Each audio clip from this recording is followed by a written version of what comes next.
So I've never told the story about my vacation last year. This time last year, I was in Zambia in Africa, and I am normally a solo traveler, but this particular trip I went with my college roommate, whom I hadn't seen in 20 years.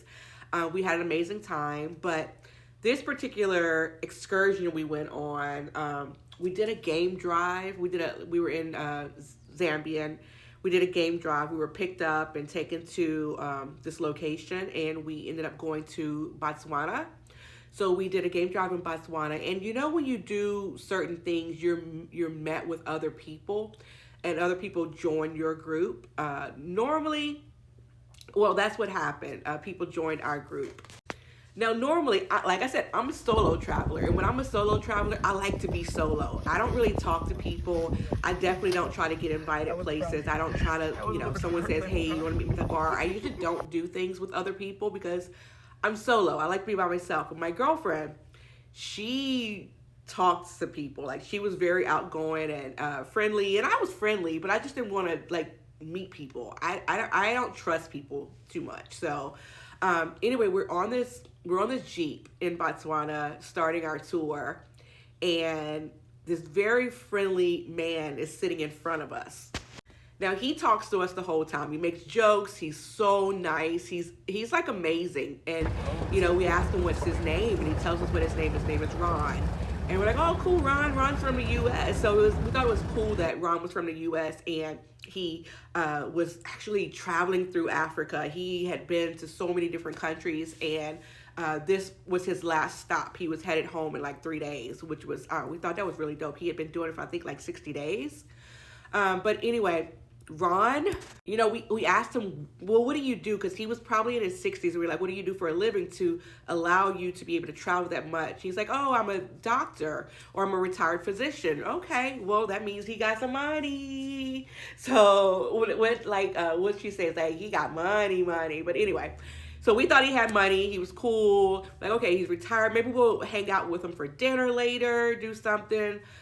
We thought about it, but like I said, I don't like meeting people too much. So I didn't want to do it too much, but we thought about it. Ron was really digging her because she was very talkative. She is very gorgeous, and he was really feeling her. So he definitely talked to her a lot more. And at the end of the evening, they exchanged WhatsApp information. And it was just something about, Ron, something about him. He had made a few jokes on the Jeep, in the Jeep. He'd made a few jokes, and we would look at each other like, it's a little, it wasn't racist or anything, but he was too comfortable. And when people are too comfortable, they say things that, you got to think about it a little bit. Maybe he should have said that, but he probably didn't mean it that way. Yeah. So that's how Ron was. But anyway, we got through that. We ended up leaving. Ron was like, you guys can hang out. This is where I'm staying. We were staying at 2 different resorts. We were staying at Royal Livingstone in Zambia. Look that up because our hotel was the absolute bomb.com. It was everything. So go look up Royal Livingstone. Anyway, Ron was staying somewhere else. And he had texted her later, you're going to come hang out or whatever. And she was like, I'm going to think about it. But then we started thinking, something doesn't seem right with Ron. Let's Google him. So we go to Google. Guys, this ain't even funny. There's nothing funny about the story. So if you're looking for some humor in the story, cuts off right here. It gets really dark right now. And this might be a trigger alert. So trigger warning right now. So we Googled Ron, and yeah, he was a doctor. Wait a minute. Earlier when we asked him what was he a doctor, whatever, he told us he was a doctor. We were like, what kind of doctor are you? What's your specialty? He's like, I delivered a lot of babies. We were like, oh, that's so sweet. Right. So we was like, oh, that's so sweet. But then when we Googled him, it became really dark really fast. Turns out Ron had lost his license in a couple different places. He was number one. He was absolutely racist. Ron was actually, he was absolutely racist. He was an abortion doctor. And not only was he an abortion doctor, but he was a doctor who did not give Black women medication because he thought that we didn't feel pain the way others did. So that's the kind of doctor he was. He thought that black women didn't feel pain like others did. So during their abortions, they had to tolerate the pain.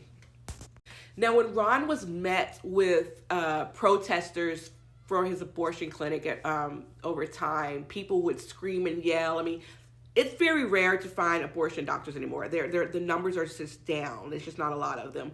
But when they were yelling at him at one particular incident, we found this on the news. Like there's documentation. It's in the news. It was in the news. So he yelled back at someone and asked the reporter if they would take care of these ugly black babies. So he was justifying his abortions because he was saying that our babies are ugly and nobody else wanted them. We didn't want them and nobody else would want them. But that's where you're wrong, because black people aren't like the only people to get abortions. Actually, we aren't the only ones.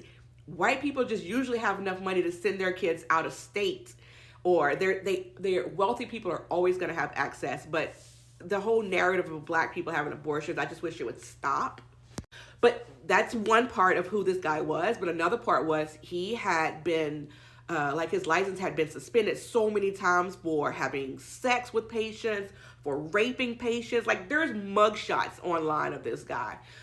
So there's mugshots, there's arrest records, there's license suspensions, there's license, losing license revocations or whatever. There's so much about this guy, and we were in his presence. And we almost hung out with him. And so we thought later on, we were like, okay, he's been in Africa this long.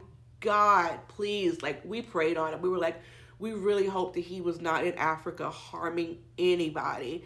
Black children, black women. Like, was he preying on us? Was he preying on them?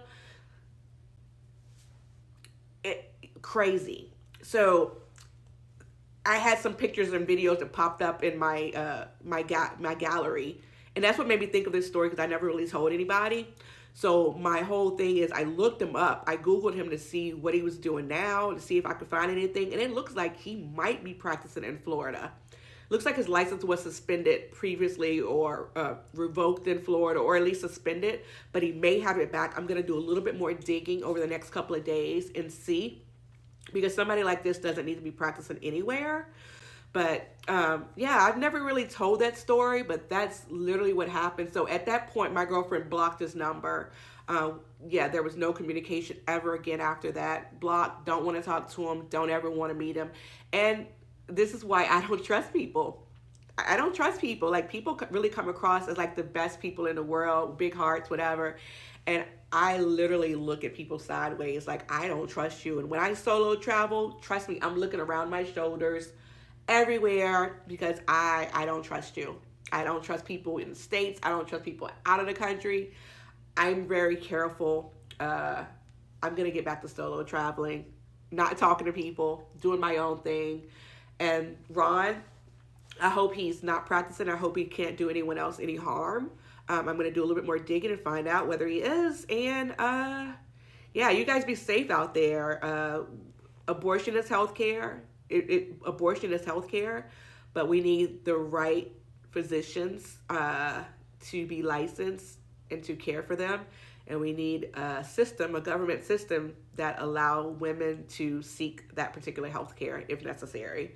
So that was my experience with a woman abuser from America in Zambia, or Botswana by this time. So, sorry to get so dark, but I had to tell the story.